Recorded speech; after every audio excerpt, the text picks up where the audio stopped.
По информации Госстандарта Республики, за 2024 год выявлено и изъято 2026 аппаратов для добычи криптовалют. В их числе 450 машинок для майнинга, изъятых в декабре.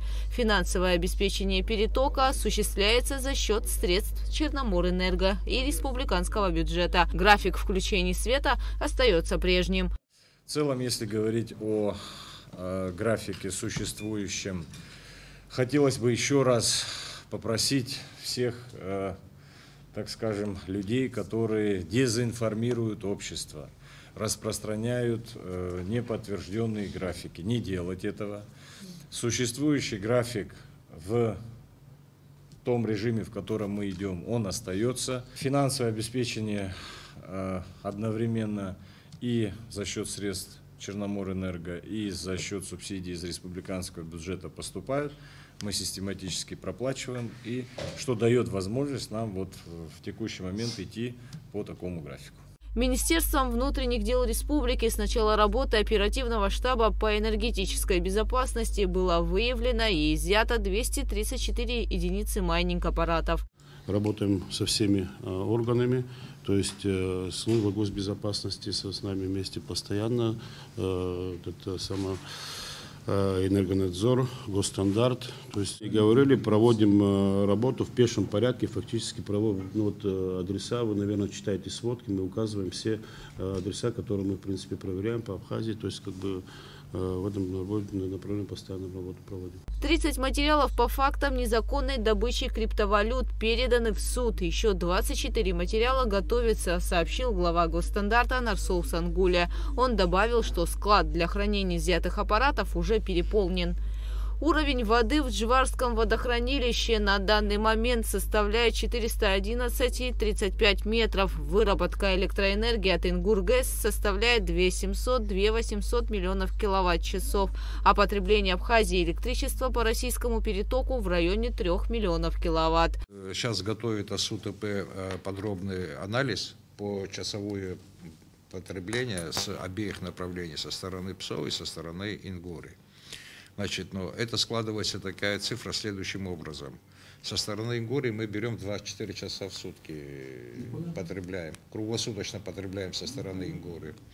Во время включения российского перетока мы схему двигаем до подстанции Абузеры, Сухум 220. Так, значит, но часть, Ачамчирский район, Гальский район и Творчальский, город Парчал, остаются на выработке Ингургэса. Вот, потому такая разница и возникает у нас. И вечером мы не включаем, ночью у нас нет ограничений, это идет постоянно вот с 10 до 7 часов утра у нас постоянно идет питание со стороны Ингуры на эти районы, которые я раньше озвучивал. Вот, а полный анализ они принесут, мы вам официально все направим, чтобы вы смогли посмотреть. Основные районы негромкие, как вы говорите, да, питаются с российской стороны. Это Побурливский район исключительно практически. 3 района, посмотрите. А разница между поставками с российской стороны с Ингуром небольшая. Почему там 2,5 часа, там 9 часов. Смотрите, если есть возможность людям увеличить хоть на час, это будет и с той же, что выросла выработка, а они начали забирать. Решить этот вопрос, если сможем людям увеличить это.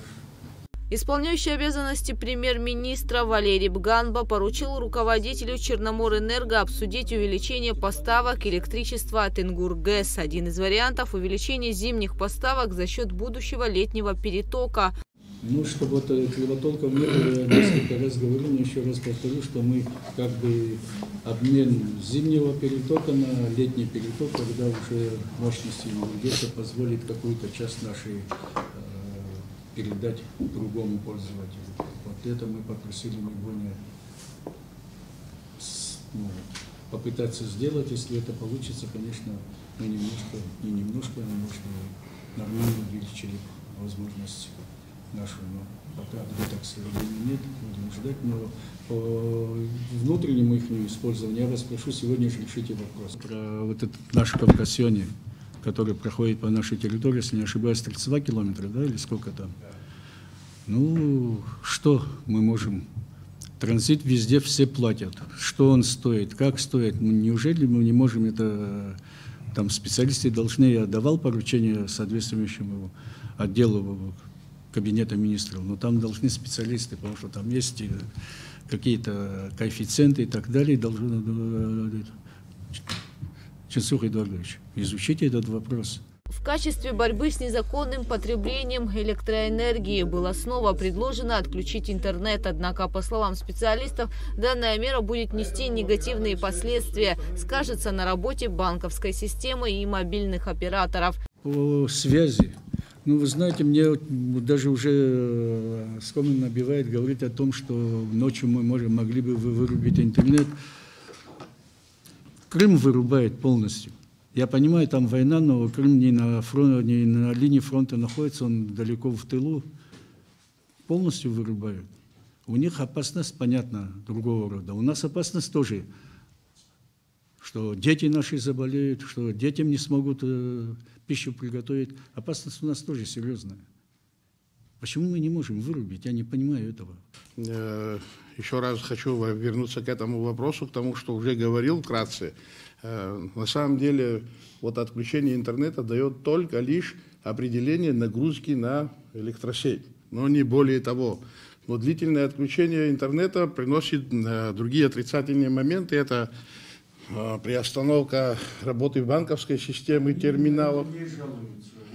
Но... У меня были разговоры с представителем Национального банка, они на это не жалуются. Если разрешите, я еще продолжу моменты. Значит, у операторов связи есть еще межроуминговое соглашение с российской стороной, которое, значит, им приносит там определенные доходы. Если, значит, будет отключение на длительное время, значит, соответственно, операторы с российской стороны, они будут, значит, расторгать эти договора по межроуминговому соглашению, и это, естественно, финансово оказывает давление на наших операторов связи. Согласно абонентского договора, который не подписывается оператором связи, там они требуют, чтобы за время, значит, отключения интернета, чтобы операторы возвращали абонентскую плату именно за этот период. И говорят, что если нет, то мы будем обращаться в суды. Поэтому операторы связи со своей стороны тоже просят, если такое решение принимается, значит, чтобы отключить интернет, чтобы это было в правовом русле, чтобы письменное, значит, указание, там, распоряжение или постановление Кабинета министров, чтобы они могли, значит, предъявить своим абонентам и сказать, что вот на этом основании отключается. Надо будет еще как отключить. И не только это. Давайте переговорите с ними, если нет, то давайте решение вопроса правительства примем. Если уж им так нужна бумага, давайте мы им дадим эту бумагу, в конце концов. С 9 по 18 декабря Государственным таможенным комитетом республики было выявлено и изъято 46 майнинг-аппаратов и 17 комплектующих единиц, сообщил председатель ГТК Отар Хеце. Могу даже пофамильно сказать, это если интересно, значит, в транспортных средствах, значит, были обнаружены вот в данном случае у Чолокян 4 единицы вычислительного оборудования и 9 единиц комплектующих. У Тарасян 12 единиц вычислительного оборудования, 6 единиц вычислительного оборудования. Значит, у гражданина Ося в городе Гагра было обнаружено 6 единиц, это в домовладении. У гражданина Карахалава, это в городе Сухум, 5 единиц в доме тоже были обнаружены. И вчера буквально по улице Черкесская, вот здесь, у гражданина Тарба в домовладении 19 единиц было обнаружено, 4 были подключены и 8 единиц комплектующих. То есть такая работа продолжается, она будет продолжаться. В некоторых случаях мы, значит, привлекаем по нашей просьбе, нам, значит, придают силы МВД, СГБ, потому что сами мы не можем проникнуть там в домовладение, ну и привлекаем вот сотрудников, чтобы совместно и Госстандарт, и МЧС иногда. В общем, вот такую работу мы проводим. Будем продолжать такую же работу. Время ночного освещения республиканской трассы в Абхазии могут сократить для экономии электричества. По словам исполняющего обязанности министра внутренних дел Роберта Киут, с часа ночи трасса практически пуста, если не считать грузовых автомобилей. Можно будет с часу ночи, вообще можно до утра отключать. В целях экономии можно было бы этот вопрос рассмотреть. Да, вот, в таком порядке. Уже мы об этом говорили, Тамир Иванович, смотреть надо, действовать надо. Хоть 1 мегаватт сэкономии, это что же нам на пользу? Мы говорим о 500 тысячах, которые надо забирать в Ингургесе, а тут мегаватт. По решению штаба по энергетической безопасности мера будет принята в виде отдельного протокола. Гугуца Вардани, Алексей Гухава, Ахра Амичба, Абхазское телевидение.